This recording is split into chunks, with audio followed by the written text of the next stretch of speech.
మరి కొంతసేపటికి After some time, మరీచుడు సుబాహుడు అనేటువంటి ఈ ఇరువురు కుమారులు వచ్చారు. later came Maricha and Subahu. వీరు Tataki కుమారులే. They are the sons of Tataki. వీరు కూడాను ఆమె చేసినట్టుగానే భయంకరమైనటువంటి యొక్క శబ్దములు చేస్తూ అనేక విధమైనటువంటి యొక్క ప్రమాదములకు గురి చేస్తూ వచ్చారు. They too started making all sorts of sounds there. Siddhashramam అంతా కూడాను రక్తవర్షం కురిపించారు. The entire Siddhasrama was full of rain of blood, అగ్నివర్షం కురిపించారు. rain of fire.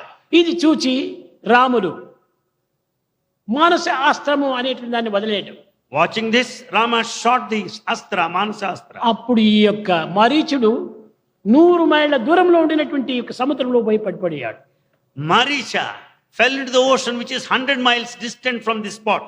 సుబాహుడు వచ్చాడు. Subahu came సుబాహుని పైన ఆగ్నేయాస్త్రం ఇచ్చాడు.